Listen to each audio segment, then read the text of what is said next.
Hey, come see us on tour. We'll be in Duluth, Georgia, Jacksonville, Florida, Los Angeles, Tempe, Arizona, and Burbank, California. Go to jimmydore.com for a link for those tickets. We have special guest. Matt Walsh is with us. He's a political activist, author, podcaster, columnist. He is the host of the Matt Walsh Show podcast and writes his column for the conservative website, The Daily Wire. He has authored 4 books and starred in the Daily Wire documentary films What is a Woman? And most recently, Am I Racist?, which I saw a special screening of. It's scheduled for release on September 13th. Please welcome to the show, Matt Walsh. Hey, Matt, how are you? Doing well. Thanks for having me. Fantastic. Now, before we get to the new movie, what is a woman? Did you ever figure that out? Well, I don't want to give spoilers away, but we did figure it out at the very end of the film. We discovered apparently it's an adult human female. Who would have thought? I don't even know what is a female. That's the next movie, I think. What is a female? We just keep going deeper and deeper. It's the franchise. Keep going. Now, how much do people try to? Now, you've been considered a transphobe and all that stuff for doing that. And have you found that your message connects people from the populist left and the populist right? Have you seen a cross section of people coming together? Yeah, we have. I mean, that was the interesting thing with the last film, with What is a Woman, that you didn't, even though I might be a crazy right-winger, you don't have to be radically right-wing. You don't have to be conservative at all to affirm the basic reality of human biology. In fact, up until very recently, that was not a political issue remotely. So it's like, and I think even on this next film, Am I Racist?, we're dealing with race. But it's a similar sort of situation where you don't actually have to be conservative to enjoy the movie, or even to agree with the basic ideas that are presented. You know, sort of the message behind the film is one that I think is again, not all that long ago, it wouldn't have been considered even a political message. Well, I just think it's interesting that my friend Keaton makes the point, or maybe Russ says that you'd be the kind of guy who'd be, writing on Saturday Night Live in the 70s, and I was conditioned to think, conservatives don't have a sense of humor, right? They're not funny.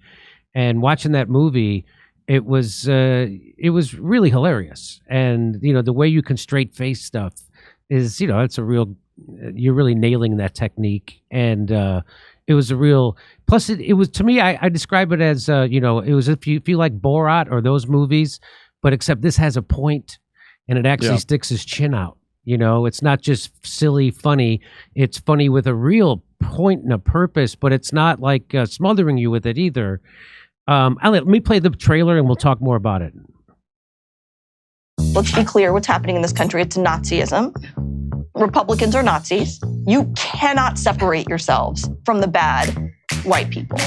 Growing up in the 90s, I never thought much about race. Sure, you noticed, but never really seemed to matter that much, at least not to me. Being a white, straight, cisgender man is the top of the pile. I'm on the top of the pile. That's me. Am I racist? I would really appreciate it if you left. I'm trying to learn. I'm on this journey. Can you please leave? If I'm going to sort this out, I need to go deeper undercover. If I want to be an ally, I need to look like one.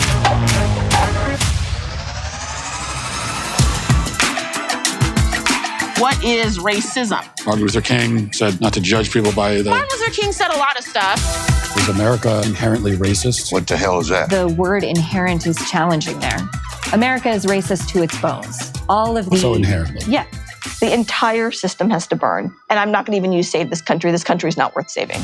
This country is a piece of shit. Oh, sorry. Sorry. They gonna say I'm racist. Joining us now is Matt, certified DEI expert. Here's my certification. Where are you guys on your anti-racist journeys? So I'll look around the room and point to who we believe is the most racist person in the room. We want to rename the George Washington Monument to the George Floyd Monument. Would you mind signing it? You will? What do you think about this issue of heteronormativity and how it intersects with the broader structures of racism in society? They gonna say I'm racist. What's up with white people? What are you doing to decenter your whiteness? Who's making it the center? Why are they doing that? And what you're doing is you're stretching out of your whiteness. This is more for you in this field. white, folks, white, trash, White supremacy. white woman, white boy, white, entitlement, white, centering, white, silence. Is there a black person around here? There's a black person right here. Does he not exist? They gon' say I'm racist, but they call everybody racist. Hi, Robin. Hi. And what's your name? I'm Matt. Matt. Hi, Matt. Nice to meet you. I just had to ask who you are because you have to be careful. Never be too careful. They gon' say you racist, but they call everybody racist. So that's the trailer for the movie, and what the thing that I liked maybe the most about the movie, besides the humor, it was funny all the way through. So many funny parts, but you highlighted in a perfect way that the people who are actually carrying on Martin Luther King's message of being colorblind and judging someone by the content of their character is not the Ivy League educated, but it's actually the people where the rubber meets the road, right? You went into a biker bar and you'd expect them all to be these. They're like, they weren't. They were the opposite of racists. They were, they kept saying to you, why do you keep making that the focus of everything? Why do you focus on, and that's what I find is with the liberal elite, the professional managerial class. They put everything through the prism of race these days. And that was, I just want to say that was a great way to expose that. And in fact, in parts of the movie, there were, just regular people saying that you were racist as that character. Right. Right. Yeah. And so go ahead, take it where you want. Yeah. Well, I think you're exactly right. And what you find is that normal, everyday people, especially if they kind of exist outside of this DEI bubble, they haven't been exposed to corporate HR brainwashing sessions. If they're outside of that, then especially in modern America, your kind of default position is, you notice when people are when someone's of a different race, but it's not a big deal. You don't focus on it that much. You're not sitting around worrying, oh my gosh, am I racist? Am I being racist? You're not thinking about that. And I think that's the default position of most normal people, which is what we find, as you point out, go to the biker bar, even though, going to a biker bar, it's a bunch of white guys, Confederate flags hanging on the walls and everything. And yeah, if you listen to corporate media, you would expect if you listen to them to walk in and hear nothing but just like vicious racism. Not what you hear at all. In fact, we immediately go from there to the black community in a very poor part of New Orleans and ask all the same kinds of questions. And we get almost like verbatim answers. In fact, in both places, I heard this. We all bleed the same color. That was kind of like their reflex line, and which is basically the Martin Luther King idea of judge someone by the content of their character. And then you compare that to we saw in the trailer. Talking to one of these anti-racist so-called experts, and I brought up to her, well, didn't Martin Luther King said, judge him by the content of your character? And she said, well, Martin Luther King said a lot of stuff. And then she went on to talk about basically why he's wrong. So, which is interesting. What that tells us is like you've got these kind of grifter types, and they I think notice that the default position for most people is to not care that much about this stuff.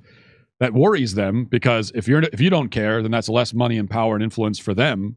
So their whole job is to get you to care about this and to get you to focus on it, and to make race an issue when otherwise it wouldn't be. That's the whole scam. So no, I just like to get your opinion where all this comes from, because everybody thought, in fact, polls showed this and research showed this, that people thought that racism in America was declining and we were in a better place than we ever were. We elected Barack Obama overwhelmingly twice, a black guy with a Muslim name twice. And then all of a sudden, people have also noticed this, that then the mainstream news media started highlighting racism, white supremacy over and over and over. And that was right after Occupy Wall Street. And so the theory is that they saw because the Tea Party was upset about the Wall Street, and then they had the lefties on Occupy Wall Street. They were upset about Wall Street and what the government was bailing them out, and they had come together on this idea. And so the establishment had to figure out a way to divide people again, and they did it through planting all these stories of racism and using racism and white supremacy, and so it didn't really come from the ground up. This isn't something, just like the trans issue. I think that came from BlackRock, and that came from the top down to divide us. And the same thing. Would you agree that that's where this coming from, or do you have a different idea? Yeah, I think that's an interesting theory. I basically agree. I certainly agree it didn't come from the ground up. This is a top-down situation here. It kind of filters down from these institutions, government, media, academia, filters down to the general population. I do think that, kind of ironically, Barack Obama's election probably is one of the main reasons why we're experiencing a lot of the racial strife we're experiencing right now, because now I was not an Obama voter, but you would think that the greatest evidence that there is no systemic racism in America anymore is when you elect a black man. Like if a black man can make it all the way to the very top of the system, voted there by the people, then that's really good evidence, you would think, that systemic racism is not an issue anymore. Which of course it is evidence of that. But then I think you had people on the left who were worried about that and said, well, okay, that's going to take this off the table now as a means of control and manipulation, and we can't have that. So they had to double down on the racism stories. And it wasn't long after, I think it was BLM came along as a movement in, I think, like 2013 or so. So it wasn't long after Obama's election, certainly after his reelection. And I think that's what it was. Like they couldn't allow America to say, okay, well, we still have a lot of issues, but systemic racism really isn't, it's not an issue anymore. Like we could cross that off the list and focus on other stuff.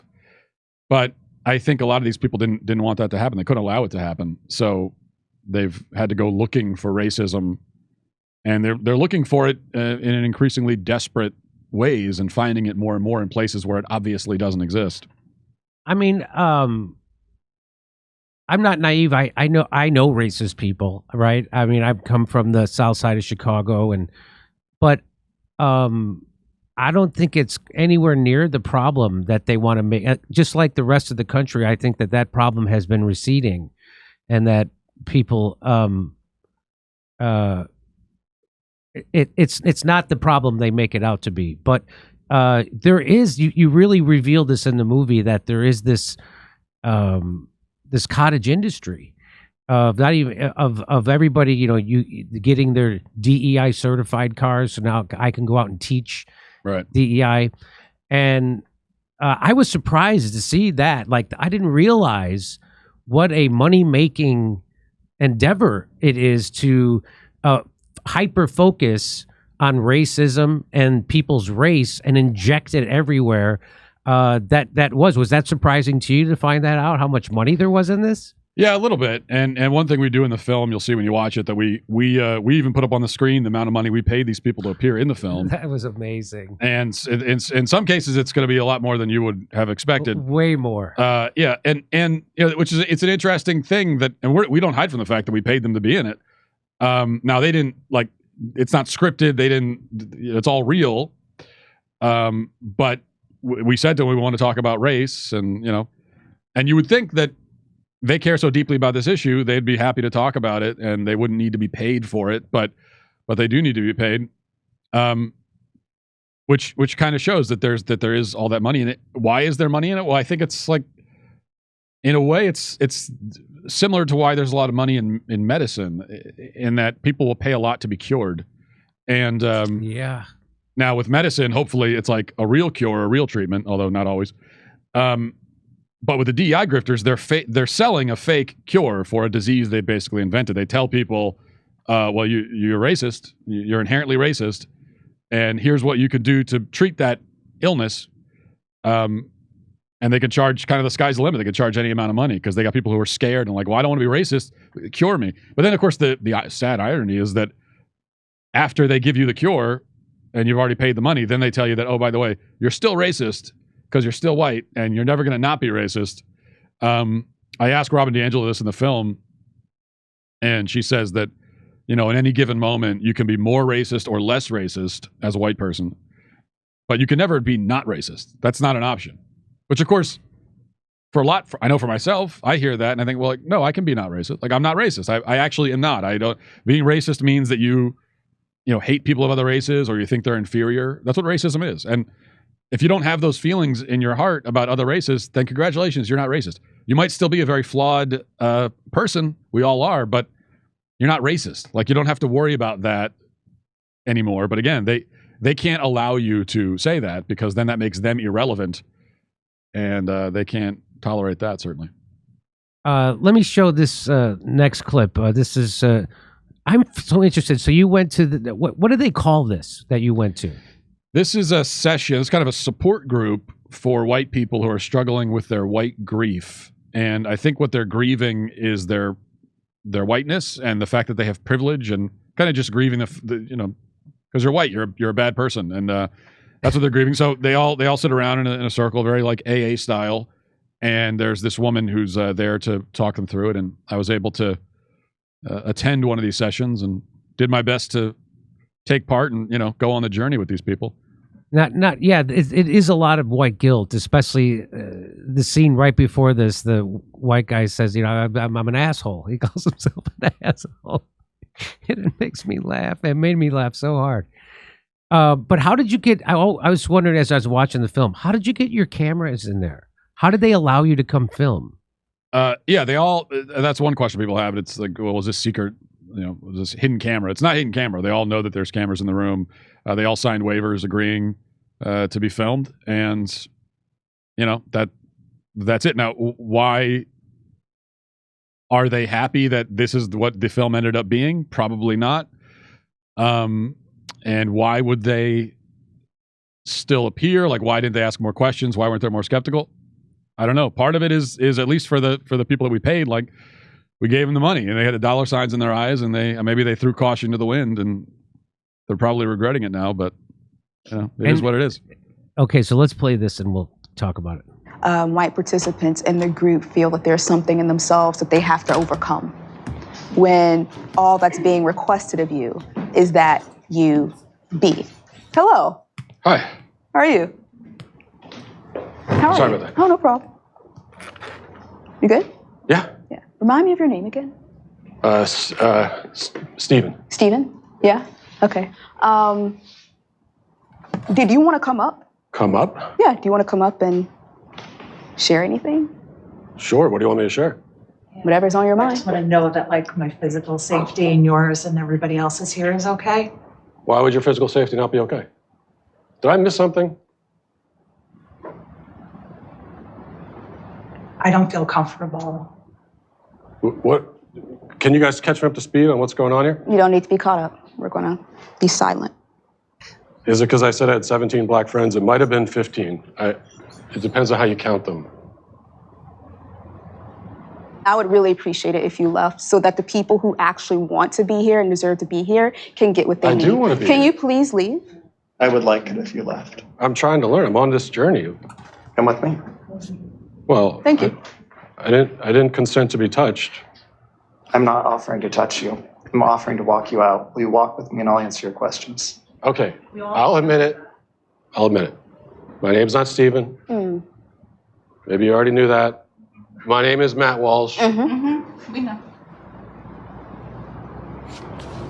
I just was here on this journey that I'm just starting, but I see that I'm not wanted. If you were on your journey, then you would have told us who you were, your real name, but you didn't.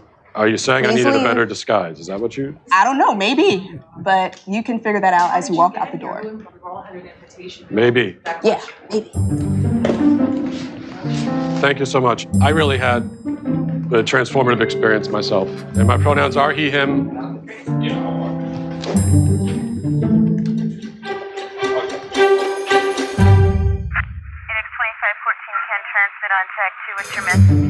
I did everything I could to fit in.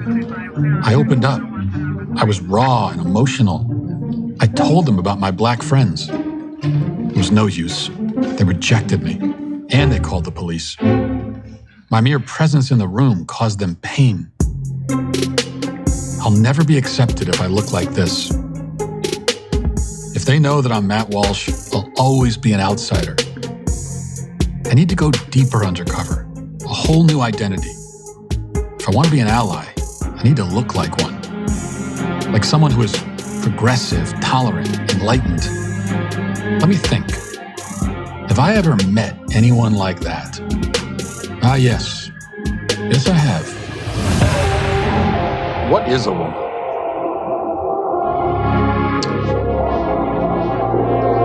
Why do you ask that question?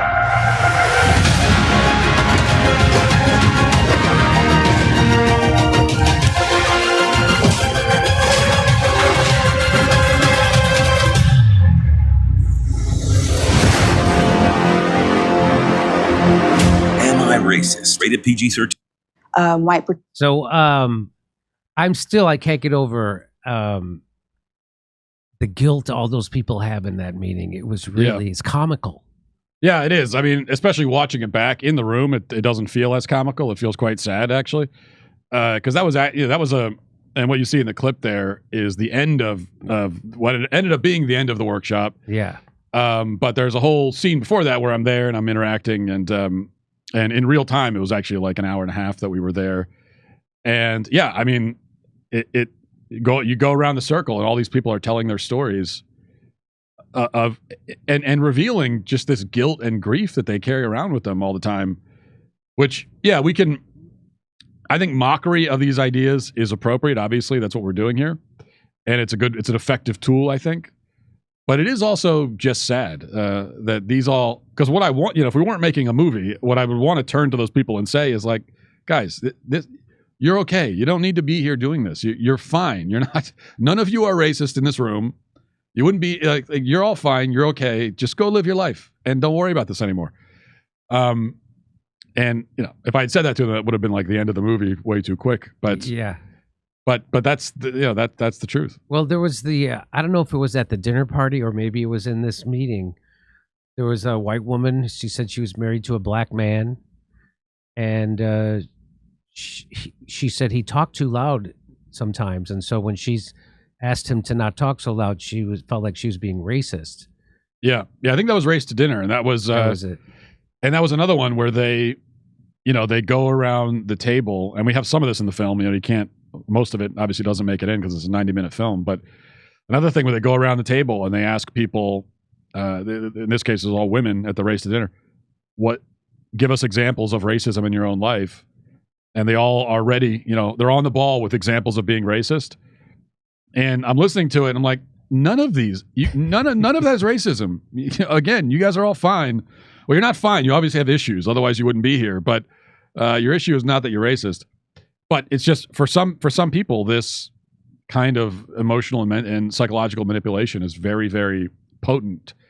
And I hope that this movie can be a part of kind of deprogramming some of that to some extent.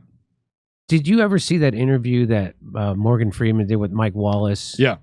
And he says, I don't want a Black History Month. Do you have a Jewish History Month? Do you want a White History Month? Do you want... And he said, then Mike Wallace says, well, how are we going to fight racism? And he said, stop talking about it. I'll stop calling you a white man. You stop calling me a black. We'll just call each other human beings. I think I'm paraphrasing, but that's kind of like the message you found when you went to the where the rubber meets the road. You interviewed black people, just regular, not a professional managerial class. I remember you asked him, how do we get over racism? And he said, just love each other. And you went, could it be really that easy? Yeah. Yes. Like, yes. Yeah, that was Milton, the mechanic down in New Orleans. We went down to New Orleans. It was a great, it was just a very nice, salt of kind the earth kind of guy. Soul, yeah.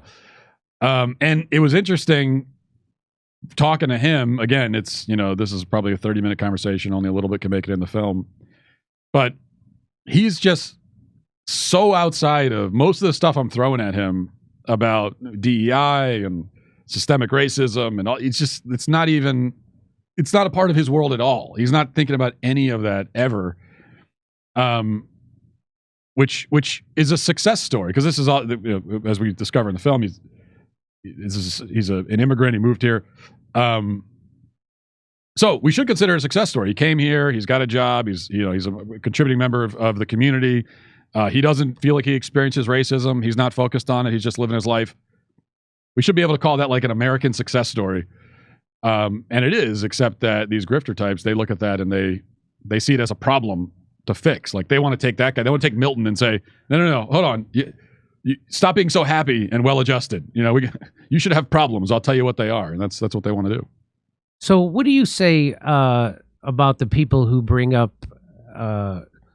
which is an argument I often make, that the criminal justice system is systemically racist because, the crime bill, put people in prison. So if you did, so black communities did crack, white communities did cocaine, you got much higher sentences for crack. And now they are much overrepresented in the prison population than their population numbers. And what do you say to that? What's your argument back to that? Yeah, I would say I don't. We could talk historically about. Obviously, everyone acknowledges that in the course of American history, black people have been discriminated against, and there has been racism, obviously, in society.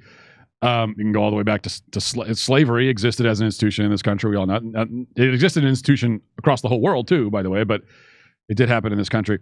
Right now, though, I certainly do not think that there's systemic racism, systemic anti-black racism anywhere. It's not something, because systemic means it's embedded in the law, it's in policy. It means that like there are laws and policies that specifically target and disadvantage you if you are black. And that doesn't exist, which is why no one can give a specific example. Like, give me the policy that says if you're black, this bad thing's going to happen to you. Now, you can find it in the reverse. There are groups that are targeted. This is what affirmative action was for so long, where we are going to exclude and disadvantage you based on your race. But that was not targeting black people. That was white and then Asian. There's nothing like that happening in the reverse. And even in the criminal justice system, I think that, yes, as you say, black people are overrepresented in prisons, but, especially in urban communities in the cities, the violent crime rate is what it is. And especially young black males commit a disproportionate amount of particularly violent crime, which is probably why you find more of them in prison. I wish that wasn't the case, but it just simply is. We all know it.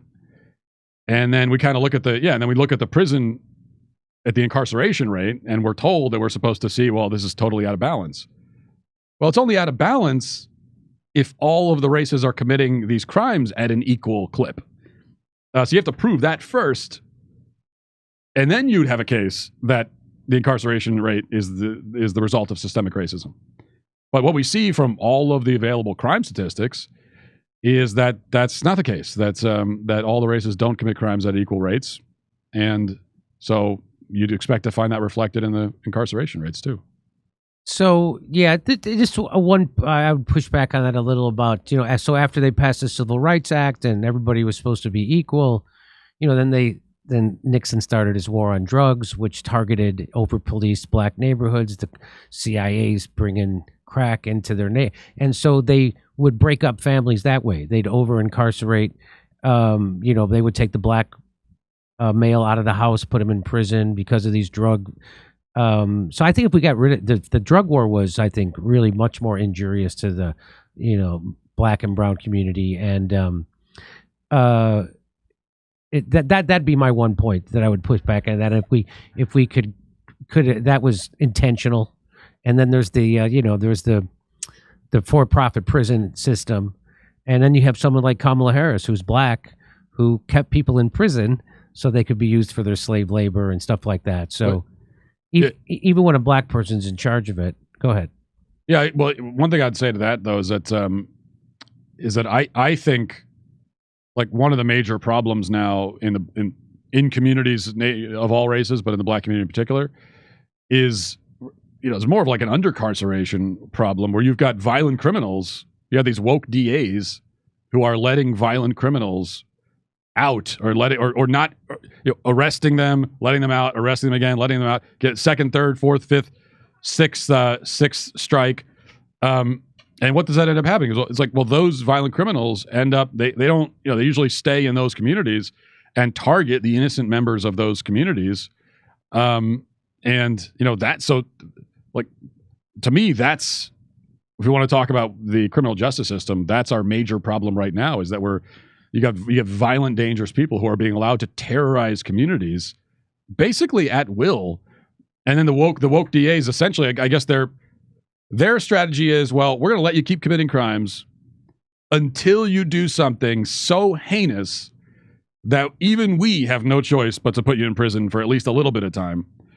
But when they do that heinous thing, like, someone's going to be the victim of that. Some old lady walking down the street is going to be the one who gets randomly stabbed to death by the hobo, and it's an awful thing. Do you think that I see those stories too. I feel the same outrage you do over stuff like that when they're letting violent people out. Is it because the prisons are filled? Because we're the largest penal colony in America, in the world, the United States. We incarcerate more people. We have 5% of the world's population. 25% of the incarcerated people are in the United States in prison. So do you think it's because we incarcerated so many nonviolent drug offenders that we don't have any place to put them? Or what I mean, why do we have so many people? I don't know that it's a matter of room, because if you listen to the woke DAs when they're justifying this stuff, and they might say a little bit about the over incarceration, there's no room, but like, that's not their main reason. Their main reason is that they will give themselves is, this is about restorative justice and all these buzzwords. So for them, no matter how much room's in the prison, what they're saying is, we just don't believe in, like, doctrinally, they don't believe in justice. They don't believe in making the bad guys pay for their crimes. Especially if they're part of an improved victim group, demographic wise, and so that's the reason they think that it's oppressive, I guess, to hold somebody accountable for things that we all agree are like terrible crimes that should be punished.